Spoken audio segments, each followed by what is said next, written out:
प्रिय छात्रों, मिथिलेश ज्ञान एकेडमी में आपका हार्दिक स्वागत है। आज हम लोग पढ़ेंगे प्रश्नावली 6.5 का प्रश्न क्रमांक 3, जिसमें दिया है आकृति 6.53 में ABD एक समकोण त्रिभुज है जिसका कोण A समकोण है तथा AC लंब BD है। दर्शाइए कि इसमें कुल 3 भाग दिया गया है। पहला भाग है AB² बराबर BC इंटू BD, दूसरे भाग में है AC² बराबर BC इंटू DC और तीसरे भाग में है AD² बराबर BD इंटू CD। तो यहाँ पर हम बारी बारी से एक एक भाग को हल करेंगे। तो सबसे पहले हम पहला भाग ले लेते हैं। पहले भाग में दिया है AB², इसे हम ज्यों कहते हैं यहाँ पर उतार लेंगे अपने हल में, BC इंटू BD। ये है आपका पहला भाग। तो सबसे बड़ी बात इसमें होता क्या है, कुल इसमें 4 हेडिंग होती है। पहली हेडिंग होती है दिया है, दूसरी सिद्ध करना है, तीसरी रचना, चौथी और आखिरी हेडिंग उपपत्ति की होती है। तो यहाँ पर फिगर हमें दिया गया है, इसी की सहायता से तीनों पार्ट को बारी बारी से हल करेंगे। तो पहले लिखेंगे दिया है, तो हमें दिया क्या है, करा कि ABD एक समकोण त्रिभुज है, यही हमको दिया है। लिख देंगे त्रिभुज ABD में क्या दिया है, कोण A 90 अंश, कोण A बराबर 90 अंश, यही हमको दिया है। अब दूसरी हेडिंग है सिद्ध करना है, तो हमें सिद्ध क्या करना है, AB², यही हम यहाँ उतार लेंगे, AB² बराबर BC इंटू BD। बिल्कुल सिस्टमेटिक ढंग से हम सवाल को हल करेंगे और रचना का काम इसमें हुआ नहीं है तो रचना वाली हेडिंग को हम छोड़ देंगे। आखिरी हेडिंग होती है उपपत्ति। तो अब प्रश्न उठता है कि उपपत्ति की शुरुआत हम करें कहां से, यही सबसे जटिलता होती है इस प्रकार के प्रश्नों में। तो जटिलता कुछ भी नहीं है, आपको केवल बारीकी समझते रहना है। यहाँ पर जो सिद्ध करना है वाली हेडिंग में दिया है, यही हमको बताएगा कि हम उपपत्ति की शुरुआत करें कहां से। देखिए यहाँ पर दिया है AB, ध्यान से देखिए AB कहाँ है, AB यहाँ है। यहाँ है का मतलब किस किस त्रिभुज में पाया जा रहा है, एक तो ACB में भी AB पाया जा रहा है, एक तो ABD जो बड़ा वाला है उसमें भी AB पाया जा रहा है। इसको आप बढ़िया से समझ लीजिए। उसके बाद है BC, तो BC कहाँ पाया जा रहा है, BC देखिए यहाँ यानी कि छोटे वाले त्रिभुज में पाया जा रहा है। और BD कहाँ पाया जा रहा है, BD देखिए बड़े वाले त्रिभुज में पाया जा रहा है। इसका मतलब ये हुआ, ये जो ACD नामक एक त्रिभुज इसमें बना है, इससे हमें कोई मतलब नहीं है। तो हम करेंगे क्या, यदि हम ABC और ABD को किसी तरह से समरूप साबित कर दें तो हमारा मैटर सॉल्व हो जाएगा। तो समरूप साबित करने के लिए होता क्या है, या तो हम कोण कोण के बराबर कर दें या तो हम भुजा भुजा के बराबर कर दें, यही होता है। तो यहाँ पर हम लिखेंगे अपने उपपत्ति में कि त्रिभुज ABC तथा त्रिभुज ABD में, यही लिखेंगे। तो त्रिभुज ABC तथा त्रिभुज ABD को आप फिगर में ध्यान से देखिए। यहाँ पर देखिए जो ABC है, इसमें कोण C को आप ध्यान से देखिए 90 डिग्री का है कि नहीं है। और ABD को आप देखिए यहाँ पर कोण A 90 डिग्री का है। तो हम इसी बात को यहाँ पर लिखेंगे जो फिगर हमसे कह रहा है। तो लिख देंगे कोण A बराबर कोण C बराबर 90 अंश। दोनों कोण तो 90 अंश के हैं, सीधी सी बात है। तो एक मैटर तो हमें मिल गया। अब दूसरी बात क्या इसमें मिल रही है, देखिए जो कोण B है ये ACB अर्थात ABC में भी पाया जा रहा है और ABD में भी पाया जा रहा है। ध्यान से आप देखिए, ये जो कोण B है ये दोनों में पाया जा रहा है। इसका मतलब क्या हुआ, हम लिख सकते हैं कोण B बराबर कोण B। क्यों लिख दिया, क्योंकि दोनों में उभयनिष्ठ है। तो आगे उस मैटर को हम लिखेंगे कि उभयनिष्ठ कोण से। तो कुल मिलाकर एक कोण के बराबर, दूसरा कोण दूसरे कोण के बराबर। तो हम कह सकते हैं कोण कोण समरूपता कसौटी से त्रिभुज ABC तथा त्रिभुज ABD समरूप साबित हो चुके हैं। तो इसी बात को हम नीचे लिखेंगे। तो कोण कोण समरूपता कसौटी से हम लिख देंगे कि त्रिभुज ABC समरूप साबित हो गया है त्रिभुज ABD के। तो ये आप बिल्कुल अच्छी तरह समझ चुके हैं। जब ये समरूप साबित हो गए हैं तो इनकी संगत भुजाओं का अनुपात बराबर होता है, ऐसा आप जानते हैं। तो चलिए हम संगत भुजाओं को बराबर करने के लिए दोनों त्रिभुजों को अलग अलग हम सिमिलर रूप से बना लेते हैं ताकि आपको अच्छी तरह समझ में आए। तो ये त्रिभुज ABC हम बाहर निकाल लेते हैं और त्रिभुज ABD बाहर अलग अलग बनाएंगे, तब आपको ज़्यादा समझ में आएगा। तो आइए हम बना लेते हैं। तो दोनों त्रिभुज को अलग अलग बनाने के बाद इसको हम मान लेंगे कि ABD है ये वाला, और इसको हम ABC मान लेंगे। तो पहले ABD लिखते हैं, ए कोण समकोण है अर्थात यहाँ रहेगा ए, डी ऊपर है तो ऊपर रहेगा, और ये बी यहाँ है तो यहाँ रहेगा। अब इसके बाद ए बी सी में थोड़ा बारीकी से समझना है, ए कहाँ रहेगा, बी कहाँ रहेगा और सी कहाँ रहेगा। तो ध्यान से देखिए, ये जो कोण आपका 90 अंश का है, तो ये सी 90 अंश का है अर्थात सी यही रहेगा, इसे आप समझ गए होंगे। इसके बाद ये जो बी है, बी उभयनिष्ठ है तो बी इसके संगत रहेगा, यहाँ रहेगा। इसी बात को आपको अच्छी तरह समझना है, बी यहाँ रहेगा, और इसके बाद बचा है ए, तो ए यहाँ निश्चित रूप से रहेगा। तो इतनी बातों को नोट डाउन करने के बाद हम संगत भुजाओं का अनुपात बराबर रख सकते हैं। तो आइए आगे हम रखते हैं। तो जो हमें सिद्ध करना है उसे आप ध्यान से देखिए, ए बी का वर्ग बराबर B C into B D. तो यहाँ पर ए बी की बात की गई है, ए बी अर्थात यहाँ से लेकर यहाँ तक ए बी है, इसकी बात की गई है। उसके बाद बी सी की बात की गई है तो बी सी इसकी बात की गई है, और उसके बाद बी डी है तो बी डी यहाँ पाया जा रहा है। तो जब इसकी बात की गई है तो निश्चित रूप से इसके संगत है तो इसे हमें लेना पड़ेगा। तो आइए A B upon B C बराबर, तो इसका हम कर्ण लेंगे B D upon A B लिख देंगे, या ए बी का ए बी में गुणा होगा तो ए बी का वर्ग मिलेगा, और बी सी का बी डी में होगा तो B C into B D लिख देंगे, इंटू बी डी। अब इसके बाद यही हमें सिद्ध करना है, नीचे लिख देंगे हेंस प्रूव्ड। तो आइए अब चलते हैं इसके सेकंड पार्ट की तरफ। तो यहाँ पर दूसरे पार्ट में जो दिया है वही हमने उतार लिया है, ए सी का वर्ग बराबर B C into D C है। दिया है वाली हेडिंग रूबरू रहेगी, ए बी डी में कोण ए 90 अंश है, यही हमको दिया है। सिद्ध करना है वाली हेडिंग बदल जाएगी, अब हमें ये सिद्ध करना है, ये हमने लिख दिया। उपपत्ति वाली हेडिंग की शुरुआत हम करें कहाँ से, यही सबसे जटिलता होती है। तो जटिलता कुछ नहीं है, ये जो सिद्ध करना है यही हमें बताएगा कि हम शुरुआत करें कहाँ से उपपत्ति की। यहाँ पर ध्यान से देखिए, ए सी दिया है, ए सी कहाँ है, ए सी देखिए यहाँ है, और ए सी कहाँ है का मतलब ये दोनों त्रिभुजों में पाया जा रहा है। दोनों का मतलब ए बी सी नामक एक जो छोटा सा त्रिभुज है इसमें पाया जा रहा है, और ए सी डी नामक छोटा त्रिभुज है उसमें भी पाया जा रहा है, ध्यान से देखिए। उसके बाद है बी सी कहाँ है, देखिए बी सी इसी छोटे त्रिभुज में पाया जा रहा है। उसके बाद है डी सी, और डी सी कहाँ है, यहाँ देखिए, यहाँ इस छोटे त्रिभुज में पाया जा रहा है। तो प्रश्न क्रमांक 2 आपने पढ़ा होगा तो ज़्यादा समझ में आएगा, इसी चैप्टर का। नहीं पढ़ा होगा तो पढ़ लीजिएगा, उसी प्रकार की ये सवाल है। तो यहाँ पर देखिए एक समकोण त्रिभुज ए बी सी बन रहा है क्योंकि इसका सी 90 अंश का है, और एक ए सी डी इसका सी 90 अंश का, ये भी समकोण त्रिभुज बन रहा है, और एक बड़ा वाला ए बी डी समकोण त्रिभुज है। तीनों में हम पाइथागोरस की प्रमेय बारी बारी से लगाएंगे और 3 समीकरण हमको प्राप्त होंगे, वही इस मैटर को सॉल्व करेंगे। तो आइए हम बारी बारी से पाइथागोरस की प्रमेय को लगाते हैं। तो सबसे पहले ए बी सी त्रिभुज लेंगे, लिख देंगे त्रिभुज ए बी सी में कोण सी बराबर 90 अंश। इस बात को तो अच्छी तरह आप समझ गए हैं। तो लिखेंगे अतः पाइथागोरस की प्रमेय से, तो पाइथागोरस की प्रमेय कहती है कि कर्ण का वर्ग, तो इस ए बी सी छोटे वाले त्रिभुज में देखिए जो कोण सी 90 अंश का है, इसी के जस्ट सामने वाली भुजा कर्ण है, और कर्ण से ही हमको मतलब है, बाकी शेष दोनों भुजाओं का वर्ग करके हम जोड़ देंगे, वही पाइथागोरस है। तो कर्ण अर्थात ए बी का वर्ग, ध्यान से देखिएगा, ए बी का वर्ग, शेष दोनों भुजाएं कौन से हैं, बी सी ए सी हैं, तो लिख देंगे ए सी का वर्ग प्लस बी सी का वर्ग। इसे हम समीकरण 1 बना लेंगे। जस्ट इसी प्रकार से इस छोटे वाले त्रिभुज अर्थात ए सी डी को हम ले लेते हैं। तो यहां पर लिखेंगे त्रिभुज ए सी डी में कोण सी बराबर 90 अंश। अब कौन सा सी है, एक बार देखिए, जब नीचे वाला हमने लिया तो ये वाला सी 90 अंश का है, अब जब ऊपर वाले में ले रहे हैं तो ये 90 अंश का है, तो इसके जस्ट सामने वाली भुजा कर्ण कहलाएगी अर्थात ए डी कर्ण होगा। तो हम नीचे लिखेंगे अतः पाइथागोरस की प्रमेय से, तो कर्ण को आप समझ गए हैं, कर्ण है ए डी का वर्ग कर लेंगे बराबर शेष दोनों भुजाएं कौन कौन सी है, एक है ए सी का वर्ग प्लस एक है सी डी का वर्ग कर लेंगे, और इसे समीकरण 2 बना लेंगे।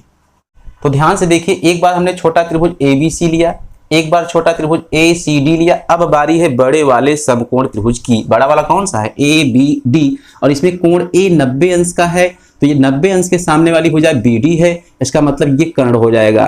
तो हम इसी बात को लिखेंगे, त्रिभुज ABD में कोण A बराबर 90 अंश, जैसा कि आप समझ चुके हैं। लिखेंगे अतः पाइथागोरस की प्रमेय से, तो पाइथागोरस की प्रमेय हम लगाएंगे बड़े वाले त्रिभुज में। तो आगे आइए देखते हैं क्या होगा। कर्ण आप समझ चुके हैं कौन सा है? BD कर्ण है, BD का वर्ग कर देंगे। शेष दोनों भुजाएं कौन कौन सी हैं? एक तो AB है, AB का वर्ग, प्लस एक AD है, AD का वर्ग। इसे हम 3 बना लेते हैं। तो इतनी बातों को आप अच्छी तरह समझ गए हैं। तो जैसा कि प्रश्न क्रमांक 2 में आपने देखा होगा, समीकरण 1 से और समीकरण 2 से हम मान उठा के ले जाके 3 में रखते हैं। क्यों रखते हैं? ये देखिए, AB का वर्ग AC वर्ग प्लस BC वर्ग है, और समीकरण 3 में AB वर्ग देखिए पाया जा रहा है। इसी के स्थान पर हम 1 से मान रखेंगे, और AD वर्ग के स्थान पर हम समीकरण 2 की सहायता से AC वर्ग प्लस CD वर्ग रख देंगे। हमारा मामला सॉल्व हो जाएगा। तो इसी बात को हम नीचे लिखेंगे कि समीकरण 3 में समीकरण 1 व 2 से मान रखने पर। तो आपको थोड़ा सा ध्यान देना है, आप समझ भी चुके हैं। AB के वर्ग के स्थान पे AC वर्ग प्लस BC वर्ग लिखेंगे, और BD वर्ग ज्यों का त्यों रहेगा। BD वर्ग ज्यों का त्यों बराबर AB वर्ग के स्थान पर AC वर्ग प्लस BC वर्ग हम लिखेंगे। AC वर्ग प्लस BC वर्ग, ये हो गया। अब ये वाला प्लस लगा देंगे, प्लस AD वर्ग। दूसरा समीकरण देखिए, AD वर्ग के स्थान पर AC वर्ग प्लस CD वर्ग, ये हमने लिख दिया। अब थोड़ा सा आपको ध्यान देना है, BD को चित्र में देखिए, B से लेकर D को हम दूसरे शब्दों में, दूसरी भाषा में क्या लिख सकते हैं? BC प्लस CD लिख सकते हैं कि नहीं? बिल्कुल लिख सकते हैं, क्योंकि ये B से लेकर D तक 2 भागों में डिवाइड है। तो BC प्लस CD हम BD के स्थान पर लिखेंगे, तो लिख देंगे या BC प्लस CD। तो चूंकि देखिए BD का वर्ग है, तो BD के स्थान पे जो आएगा उसका भी वर्ग होगा, तो इसका हम वर्ग कर लेते हैं, और बराबर ये है AC वर्ग प्लस BC वर्ग प्लस AC वर्ग प्लस CD वर्ग। इतना हम ज्यों का त्यों उतार लेंगे। अब यहाँ पर एक सूत्र लग रहा है, A प्लस B का होल स्क्वायर। देखिए ध्यान से, उसी का फॉर्मेशन है। तो यहाँ पर लिखेंगे सूत्र। तो सूत्र आप जानते हैं, A प्लस B का होल स्क्वायर बराबर होता क्या है? A square plus B square plus 2AB, ऐसा आप जानते होंगे। और यहाँ पर देखिए, A का काम BC कर रहा है, B का काम CD कर रहा है, इसी फॉर्म में रख देंगे। तो हो जाएगा या BC का वर्ग हो जाएगा, ध्यान से देखिए, प्लस CD का वर्ग हो जाएगा, या BC का वर्ग प्लस CD का वर्ग plus 2 into BC into CD, यही हमको मिलेगा। बराबर लगा देंगे, AC वर्ग प्लस BC वर्ग प्लस AC वर्ग प्लस CD वर्ग, ज्यों का त्यों हम उतार लेंगे। अब इसके बाद आपको थोड़ा सा ध्यान देना है, बराबर के दाहिने और बाएं तरफ आप ध्यान से देखिए, ये दाहिना तरफ है, ये बायां तरफ है। कौन कौन से पद ऐसे हैं जो समान हैं? ये देखिए, BC वर्ग, इसके सामने प्लस और इसके सामने भी प्लस, अर्थात ये आपस में कट जाएंगे, इसे हम काट देंगे। CD वर्ग, यहाँ भी प्लस, यहाँ भी प्लस, ये भी आपस में कट जाएंगे क्योंकि समान है। बचा क्या? लिखेंगे या हमारे पास बचा है 2BC into CD, 2BC into CD बराबर AC वर्ग 2 बार है, इसे हम लिख देंगे 2AC वर्ग, जुड़ जाएगा। ये 2 से 2 कट जाएगा, तो बचेगा BC इंटू CD बराबर AC वर्ग। अब हमें सिद्ध क्या करना था? AC वर्ग बराबर BC इंटू DC। तो CD कहिए या DC कहिए, दोनों बात एक ही होती है। तो हम नीचे लिख देंगे AC वर्ग बराबर BC इंटू DC। तो ये रहा इसका दूसरा भाग और सिद्ध हो चुका है। देखिए यहाँ पर CD को हम DC कह सकते हैं, दोनों बात एक ही है। ये जो है आपका CD को हम DC भी कह सकते हैं, वही मतलब है उसका, उतनी ही दूरी है। तो आइए चलते हैं अब इसके तीसरे भाग की तरफ। तो ये रहा इसका तीसरा भाग जिसमें दिया है AD² बराबर BD इंटू CD। तो दिया है वही रहेगा, सिद्ध करना है चेंज हो जाएगा, ये हो जाएगा उपपत्ति की हेडिंग। तो अब प्रश्न वही उठता है कि उपपत्ति की शुरुआत हम करें कहाँ से। उपपत्ति की शुरुआत हम इसी सिद्ध करने वाली हेडिंग से करते हैं। अब देखिए AD BD CD कहाँ पाया जा रहा है, ध्यान से देखेंगे। AD देखिए ध्यान से, बड़े वाले त्रिभुज में पाया जा रहा है, इसको आप बारीकी से समझिए। BD कहाँ पाया जा रहा है, BD ये भी बड़े वाले त्रिभुज में पाया जा रहा है। CD कहाँ पाया जा रहा है, ये देखिए छोटे वाले त्रिभुज में पाया जा रहा है। यही मामला सॉल्व होता है, यही पर आपको बारीकी समझना है। यानी कि AD का नाम लिया गया है, CD का नाम लिया गया है, और इसके बाद किसका, BD, ये बड़े वाले त्रिभुज की बात हो गई। इसके बाद जो CD है, CD हमसे ये कह रहा है कि हम छोटे वाले त्रिभुज की बात कर रहे हैं, CD कह रहा है। इसका मतलब ये त्रिभुज ACD कहिए या ADC कहिए, दोनों बातें कहिए, इस त्रिभुज और ABD नामक त्रिभुज की बात की गई है। तो यहाँ पर अगर हम किसी प्रकार से ABD को ACD के समरूप साबित कर दें तो हमारा मामला सॉल्व हो जाएगा। तो करते क्या हैं, यहाँ पर लिखेंगे त्रिभुज ACD तथा त्रिभुज ABD में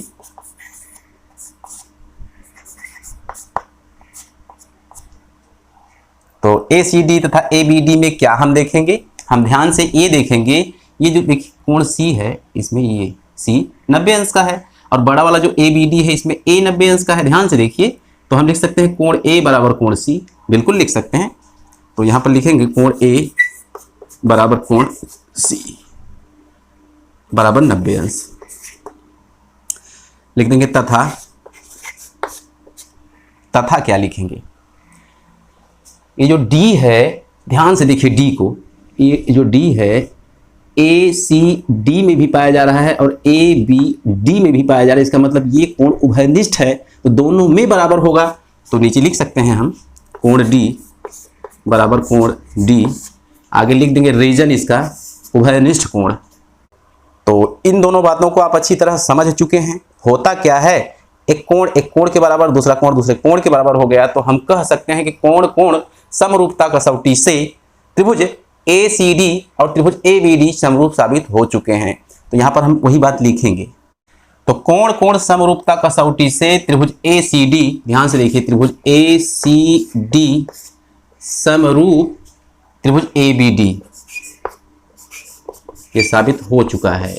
तो हम जानते हैं कि समरूप त्रिभुज की संगत भुजाओं का अनुपात समान होता है। तो यहाँ पर ACD और ABD को सिमिलर अलग अलग हम बनाएंगे ताकि आपको आसानी हो। तो आइए यहाँ पर हम दोनों त्रिभुज को अलग अलग सिमिलर रूप से बना लेते हैं। तो दोनों त्रिभुज बनाने के बाद इसका हम नामकरण कैसे करेंगे, ये थोड़ा जटिल मामला होता है। तो इसको आसान करने के लिए थोड़ा सा ध्यान से आप देखिए, ये जो बड़ा वाला ABD है तो क्लियर है, यहाँ पर इसका A रहेगा क्योंकि ये 90 डिग्री है, और ये जो D है यहाँ रहेगा, जैसे है वैसे रहेगा। ये जो B है यहाँ रहेगा, B यहाँ रहेगा। इसमें ये 90 डिग्री है, इसमें ये जो ACD है या CAD कहिए, तो C देखिए 90 अंश का है ना, इसका मतलब C यही होगा, ये 90 अंश का है तो यहाँ C होगा, ये C।